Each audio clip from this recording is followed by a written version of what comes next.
নমস্কার, তোমাদের সকলের প্রিয় পাঠশালায় আরও একটি নতুন ক্লাসে তোমাদের সকলকে জানাই স্বাগত। আজকে আমি তোমাদের সাথে আলোচনা করব প্রথম শ্রেণীর সেকেন্ড এক্সামের সমন্বয় সাধনের সক্ষমতার কিছু গুরুত্বপূর্ণ প্রশ্ন উত্তর। তোমাদের এবারের প্রশ্নের পূর্ণমান থাকবে 10 আর সময় থাকবে 20 মিনিট। তাহলে দেখে নেওয়া যাক কিছু গুরুত্বপূর্ণ প্রশ্ন উত্তর। প্রথমেই আছে fill in the blanks to complete rhyme. দেখো, এই রেইনবো ভায়োলেট এই রাইমটা তোমাদের আমার বইতে আছে, তো তাহলে দেখে নাও। এর মান আছে, দেখো 6টা ফিল্ড আছে, মানে শূন্যস্থান আছে 6টা, হাফ নম্বর করে আছে, মোট 3 নম্বর আছে। তাহলে দেখে নাও, রেইনবো ভায়োলেট এখানে শূন্যস্থান দিয়ে আছে, তারপর লেখা আছে ব্লু, তাহলে এখানে শূন্যস্থানে কি বসবে? রেইনবো ভায়োলেট ইন্ডিগো ব্লু, লিখে নেবো এখানে indigo, rainbow violet indigo blue. তাহলে কি হয়ে গেল? রেইনবো ভায়োলেট ইন্ডিগো ব্লু, তারপরের লাইনে কি হবে? Rainbow green and yellow too, তাহলে এখানে লিখে নেবো green, GREEN, green, and yellow, YELLO, yellow. তারপর লাইন হবে rainbow orange, rainbow red, rainbow orange, ORANGE, orange, rainbow red. Rainbow smiling overhead, SMI। তাহলে কি হয়ে গেল? Rainbow violet indigo blue, rainbow green and yellow too, rainbow orange, rainbow red, rainbow smiling overhead. তারপর দেখো 2 দাগের কি বলেছে? Rearrange the letters and make words. এটার নম্বর আছে হাফ করে, 4টে আছে, 2 নাম্বার আছে। রিঅ্যারেঞ্জ মানে হচ্ছে সাজিয়ে লিখতে বলেছে।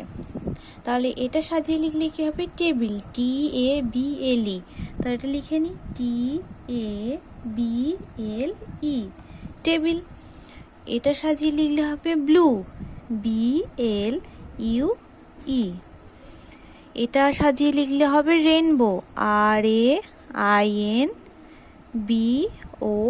RAINBOW, rainbow. আর এটা সাজিয়ে লিখলে হবে ট্রি, TREE।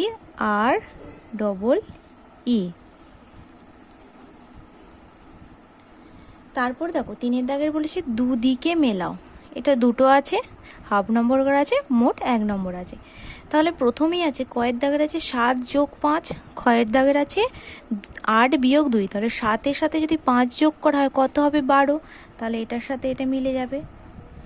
আর 8-এর সাথে যদি 2 বিয়োগ করা হয়, 8 থেকে যদি 2 বাদ দেওয়া হয় কত হয়ে যাবে? 6, তাহলে এটার সাথে এটা মিলে যাবে। তারপরে দেখো 4 দাগে বলেছে বাম দিকের সঙ্গে ডান দিক মিলিয়ে পুনরায় বাক্যের আকারে লেখো। 3টে আছে, 1 নম্বর করে আছে, মোট 3 নম্বর। বাঁ দিকে আছে শিল্পী পাখি, ঝাড়ুদার পাখি আর দর্জি পাখি, আর ডান দিকে আছে টুনটুনি, বাবুই আর কাক।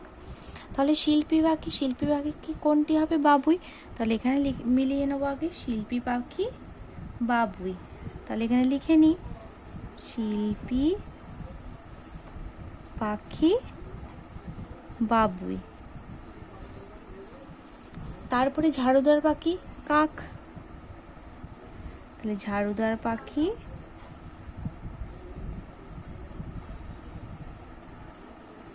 কাক। এরকম করেও তোমরা লিখতে পারো, কাক হলো ঝাড়ুদার পাখি, বাবুই হলো শিল্পী পাখি, এভাবেও লিখতে পারো। তারপর আছে দর্জি পাখি টুনটুনি,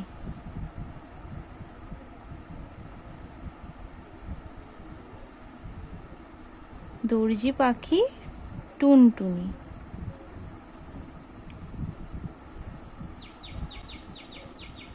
তারপরে 5 দাগের আছে দেখো ফাঁকা ঘর পূরণ করো, আগের অথবা পরের সংখ্যা লিখবে। এটা আছে 2টো প্রশ্ন আছে, হাফ নম্বর করে, মোট 1 নম্বর আছে। তাহলে প্রথমে আছে একটা ফাঁক দেওয়া আছে, তারপরে 21, তারপরে একটা বক্স করা আছে। তাহলে 21-এর আগে কত হবে? 20, আর 21-এর পর কত হবে? 22। তাহলে এটা কি হয়ে গেল? 20, 21, 22। তারপরে দেখো এখানে লেখা আছে 30, দুটো বক্স ফাঁকা দেওয়া আছে, তারপর লেখা আছে 30, তাহলে 30-এর আগে কত হবে?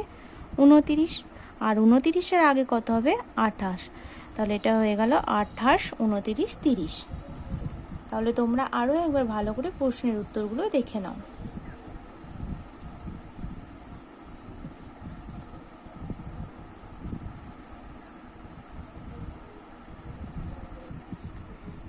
তাহলে আজকেই এখানে শেষ করছি। যদি তোমাদের আমার এই ভিডিওটি ভালো লেগে থাকে তাহলে অবশ্যই লাইক, কমেন্ট, সাবস্ক্রাইব এবং শেয়ার করতে ভুলবে না। ধন্যবাদ।